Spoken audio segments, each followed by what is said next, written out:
तो वसुदेव कन्हैया को माँ यशोदा के पास में लिटा करके जो लड़की ने जन्म लिया था वसुदेव उसे लेकर के मथुरा में चले आए। इधर धीरे धीरे भगवान थोड़े से बड़े हुए कि प्रथम करी हरि माखन चोरी, ग्वालिन मन इच्छा पूर्ण करे, आप भय ब्रज खोरी, प्रथम करी हरि माखन चोरी। भगवान कन्हैया एक दिन बैठे बैठे सोच रहे हैं कि माखन चोरी की लीला बहुत अच्छी लीला है, रसमयी लीला है, लेकिन यशोदा मैया इस लीला का आनंद कभी नहीं ले पाएंगे। उनको तो सिर्फ पुराने सुनने के लिए मिलेंगे कि भाई आज तुम्हारे लाला ने ये कर दिया, आज तुम्हारे लाला ने वो कर दिया।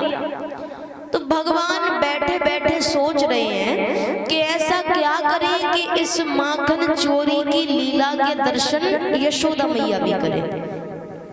अब भगवान बैठे बैठे सोच रहे हैं, फिर भगवान माखन के कमरे में जाते हैं। पहले माखन के भी कमरे हुआ करते थे परीक्षित महाराज।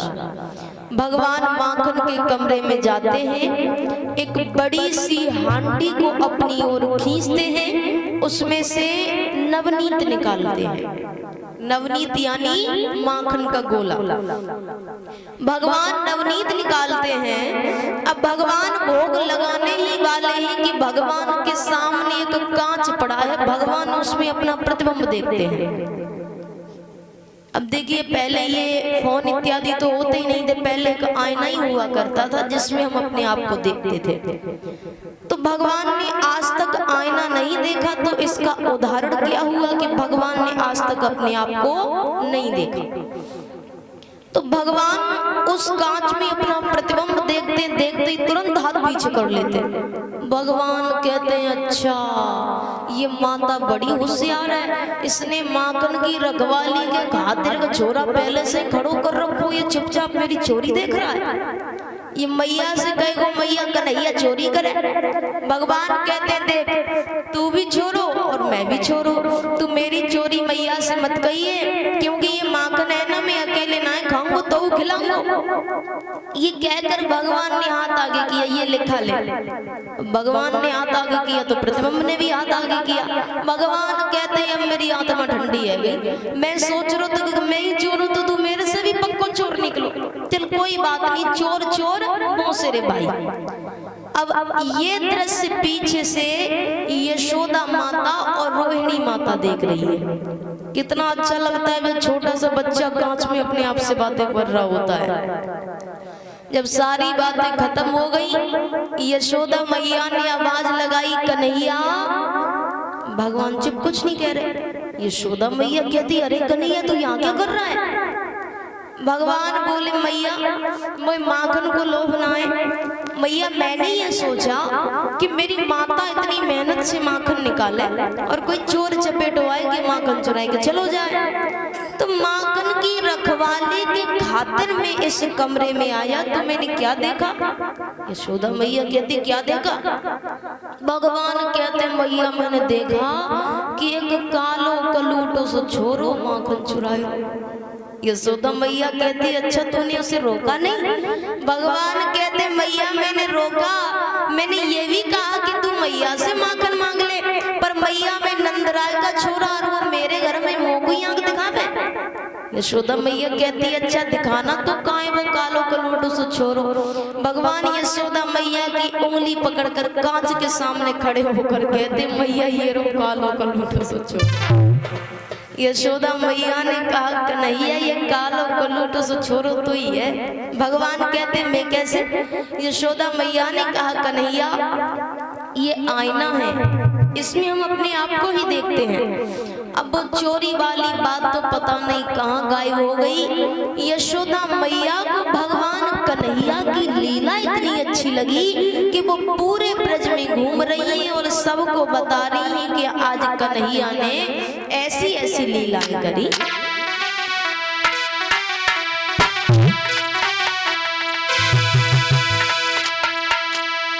अरे कन्हैया बड़े दुखन से पालो री कोई गाली ना देती।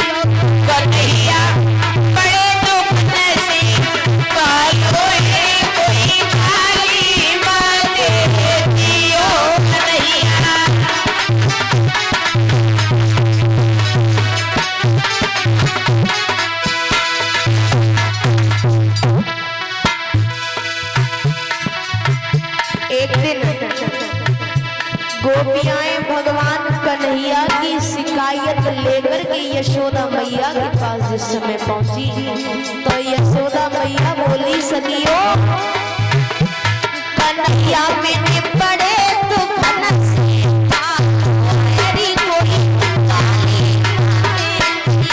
कन्हैया पड़े तो खनक से पालो है कोई काली माती दियो, कन्हैया पड़े तो खनक से पालो है कोई काली माती दियो।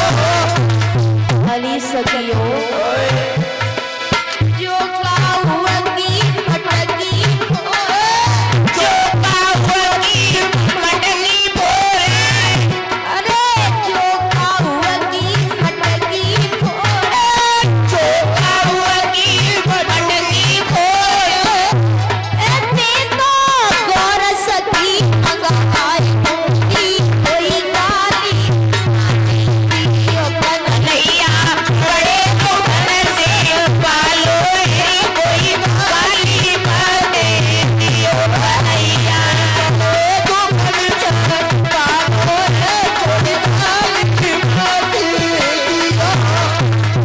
ताली बजा के बोलो सभी भक्त, ताली बजाओ बताओ।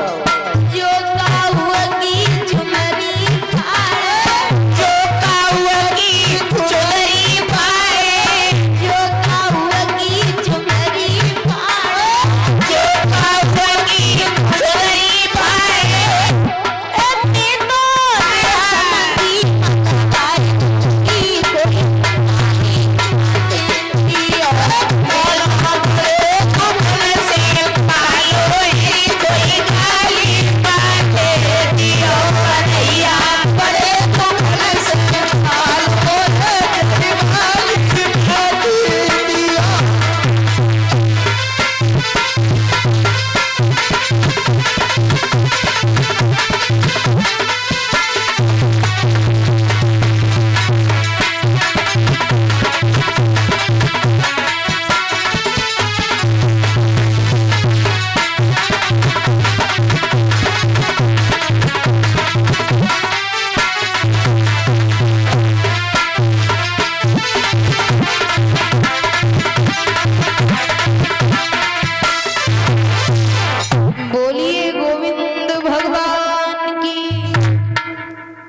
महात्मा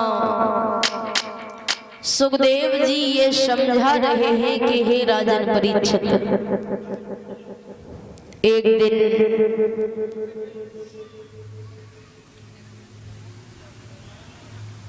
महात्मा सुखदेव जी ये समझा रहे हैं कि हे राजन परीक्षित,